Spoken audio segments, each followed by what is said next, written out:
GOL. GOL. Gotas de petróleo nas ondas da rádio. Gotas de petróleo nas ondas da rádio. GOL. GOL. O microprograma da Sonangol. Um microprograma da Sonangol. Amigos ouvintes, aceitem as nossas melhores saudações. Está no ar um GOL, o programa de rádio da Sonangol. GOL. O microprograma da Sonangol. O microprograma da Sonangol. O último programa coincidiu com a inauguração, pelo Presidente da República, João Lourenço, do novo complexo de produção de gasolina da refinaria de Luanda. O projeto, iniciado em julho de 2019, teve suporte técnico da petrolífera italiana Eni na supervisão da engenharia e construção. A entrada em operação da nova unidade trouxe como pressupostos o aumento da capacidade de produção de gasolina em 4 vezes mais e, como resultado, a redução de cerca de 15% na importação anual de combustíveis. O novo complexo oferece uma gasolina de qualidade superior à que se produzia e traz outros benefícios operacionais e ambientais, como o incremento da produção de gás butano, a redução de emissões gasosas decorrentes da utilização de hidrogênio produzido na unidade para geração de energia elétrica na central de ciclo combinado, entre outros. Quando estão decorridos 15 dias desde a inauguração, um GOL voltou à refinaria de Luanda para uma primeira verificação em relação ao que está a ser o funcionamento da mesma. Após 15 dias, o complexo está em fase de arranque. Como devem depreender, estamos a colocar carga inicial para a produção, o que preconizamos terminar na segunda quinzena de agosto, onde teremos as unidades a produzir de forma estável e dentro da capacidade. Salientar que a produção tem como base o petróleo bruto. No processo de destilação é extraído a nafta, que é a matéria-prima para a produção de gasolina final. Rui Neves, o coordenador adjunto do memorando de entendimento firmado com a petrolífera italiana Eni, na sequência do qual foi materializado o projeto da nova unidade. Com o complexo, a capacidade de produção de gasolina dá um salto, não apenas quantitativo, mas igualmente qualitativo, ao encontro das grandes previsões relativas ao funcionamento da unidade. O coordenador adjunto assegura que, a breve trecho, será possível verificar a qualidade do produto. Na altura da entrega do primeiro lote é que poderemos aferir as propriedades usando todo o aparato disponível no nosso laboratório, onde vamos poder medir o índice de octanas, o teor de benzeno e aromático. Reduzimos consideravelmente o consumo de fuel para a produção de vapor, que agora é produzido nas nossas fornalhas da unidade de reforma catalítica. E tão logo estabilizarmos a produção, deixaremos de importar hidrogênio para o processo de hidrotratamento da nafta e deixamos de queimar a nafta para a produção de energia elétrica. A efetivação desta grande ação concorre para a resposta ao desidrato nacional de constituição de uma autossuficiência energética dentro dos próximos tempos. O projeto envolveu o forte empenho de uma equipa que, ao vê-lo concluído, experimentou grande sensação. É uma sensação semelhante à da conclusão do último exame da faculdade, principalmente porque nos últimos dias antes da inauguração foram bastante intensos, exigiram de todos nós uma entrega total para conseguirmos não só terminar o projeto, mas garantir que visualmente este refletisse essa conclusão, mas no fim fica o sentimento que dever cumprido. Conseguimos, mesmo com todas as vicissitudes impostas pela pandemia, concluir o projeto que vem melhorar os indicadores da refinaria e trazer outros benefícios para os nossos clientes e para o ambiente. Rui Neves, coordenador adjunto do projeto que resultou no complexo de produção de gasolina da refinaria de Luanda, espaço afeto à unidade de negócio de refinação e petroquímica da Sonangol. E a Sonangol esteve presente na Feira Internacional de Luanda, FILDA, evento no qual promoveu uma boa mostra do seu potencial, como de resto foi destacado pelo secretário de Estado para os Recursos Minerais, Jânio Vítor, em representação do Ministro dos Recursos Minerais, Petróleo e Gás, quando, por ocasião do Dia dos Petróleos, visitou o stand destinado ao setor, onde também esteve a montra da Petrolífera Nacional angolana. A Sonangol apresenta aqui as suas empresas nucleares, as não nucleares também, E claro, a Sonangol está focada neste momento na transição energética. Estamos a dar um passo muito grande e significante nesse sentido, e a Sonangol é, sem sombra de dúvidas, e mostra aqui a sua pujança toda, é uma das empresas mais fortes do nosso país, que emprega uma mão de obra ainda razoável, muito bem formada, né? Números elevados, muito bem formada, e eu penso que a Sonangol tem tudo para continuar a ser uma empresa de grande porte a nível nacional. Secretário de Estado Jânio Vítor, durante a visita ao stand da Sonangol na Feira Internacional de Luanda.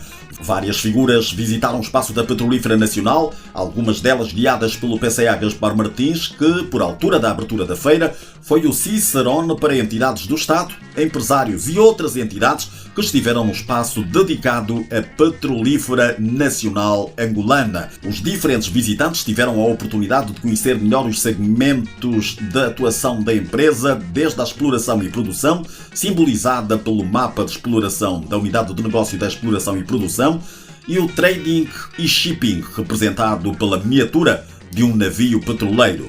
O stand teve também amostras de produtos derivados de petróleo refinados pela Unidade de Negócio de Refinação e Petroquímica, exibição de vídeos e grafismos sobre os projetos de energias renováveis tuteladas pela Unidade de Negócio de Gás e Energias Renováveis e, por fim, num compartimento à parte, o presente e o futuro dos postos de abastecimento expostos pela Unidade de Negócio de Distribuição e Comercialização, assunto de que vos vamos falar já a seguir.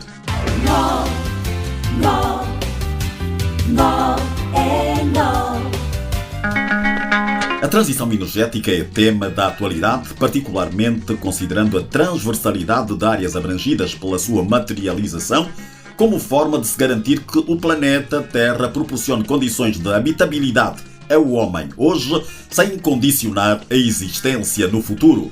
E é neste contexto que, de um tempo a esta parte, começamos a falar nos postos de abastecimento do futuro, que é mais uma das várias ações que vão corporizando o compromisso do nosso país com o ambiente.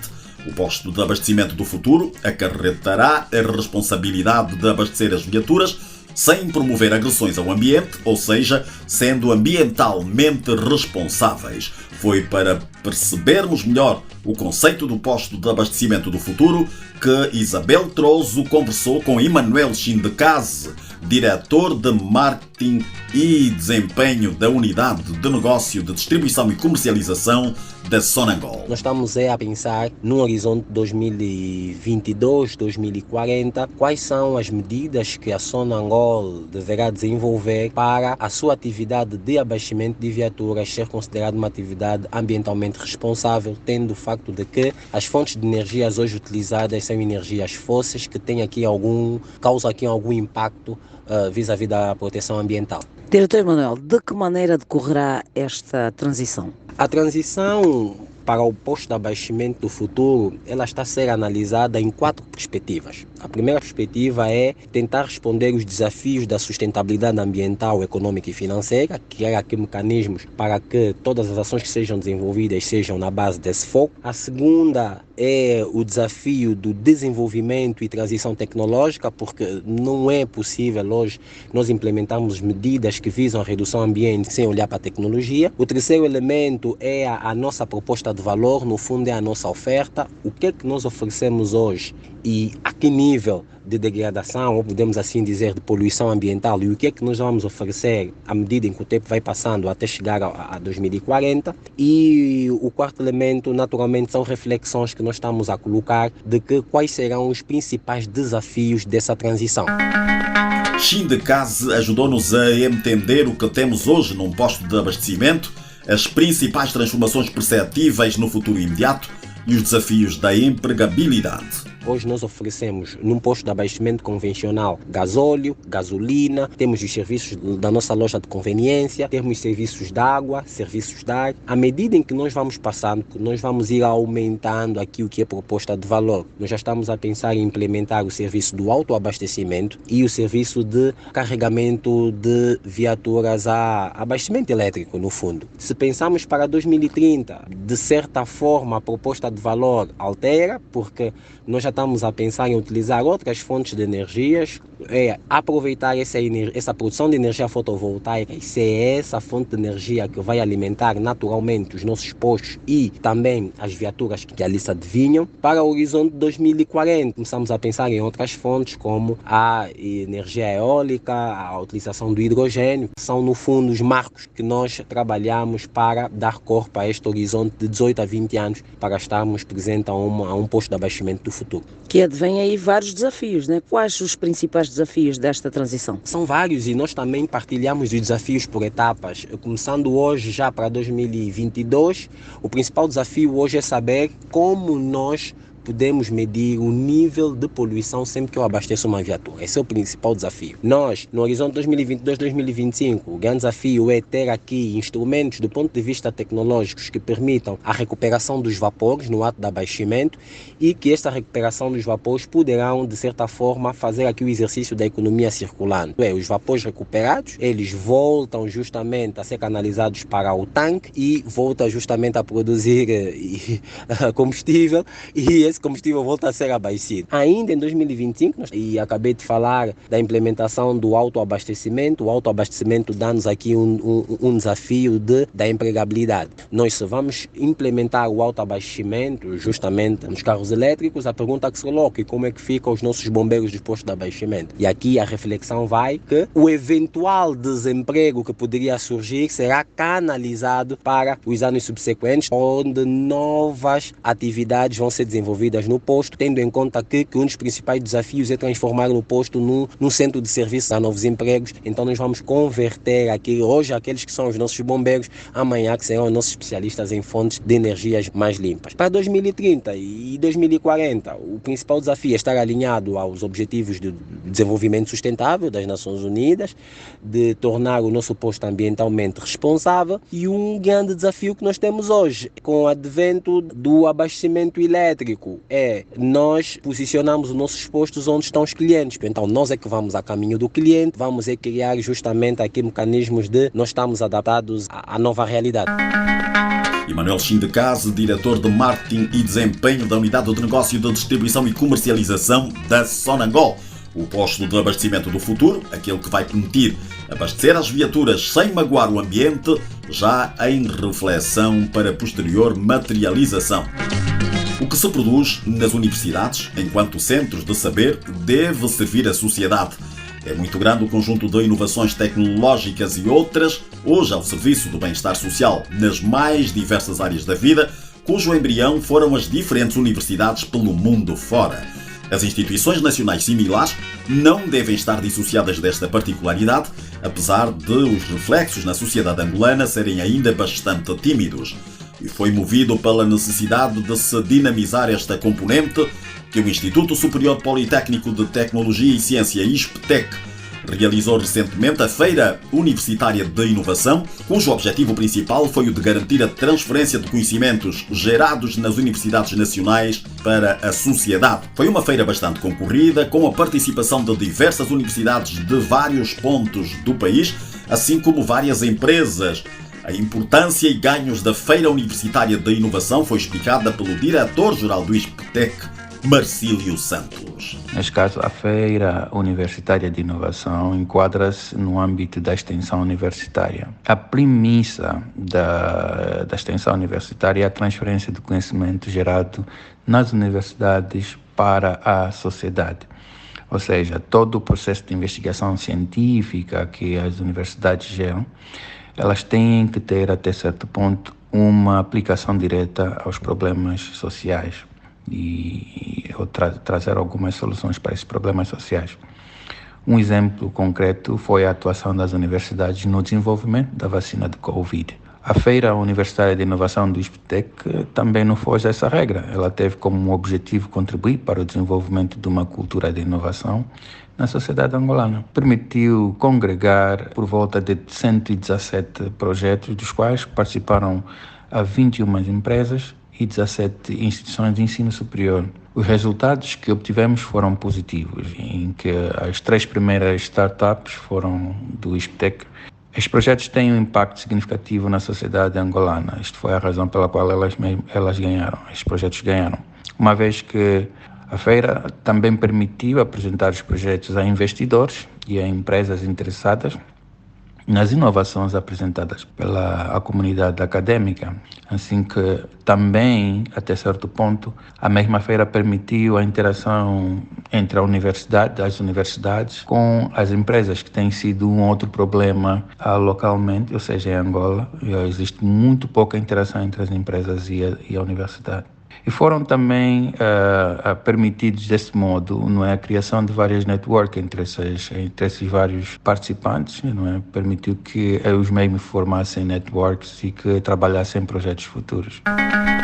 Marcílio Santos, diretor-geral do Instituto Superior Politécnico de Tecnologia e Ciência, ISPTEC, a falar sobre a Feira Universitária de Inovação realizada pela instituição.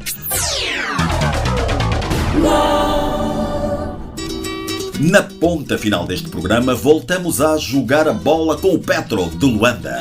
O campeão nacional está em momento de graça absoluta, reforçada pela enorme exposição mediática, que é o clube ter o seu nome no top dos 5 melhores clubes do continente africano durante o presente ano desportivo. Para nós, ainda que ele não seja o melhor do ano, mas o facto de estar no top 10, portanto, uma lista muito curta, para nós é uma satisfação muito grande. Também quer dizer que temos qualidade a nível individual, não só a nível coletivo, temos também qualidade a nível individual. O Tiago Azulão foi o melhor marcador desta prova na época passada e isso para nós, obviamente, que tem um significado muito grande. Pessoalmente, sou muito mais pelo que se faz coletivamente, mas havendo uma nomeação da CAF, temos que enaltecer. Por isso, o que quer dizer que também aqui seremos obrigados cada vez mais a fazer um esforço no sentido de termos no nosso plantel atletas de qualidade, à medida em que somos referência a nível da África, com essa nomeação para o topo 10 do Tiago Azulão.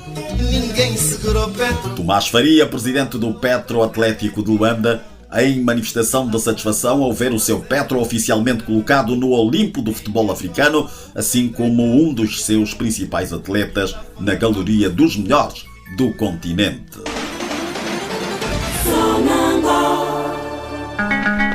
E assim chegamos ao fim de mais um programa da Petrolífera Nacional Angolana.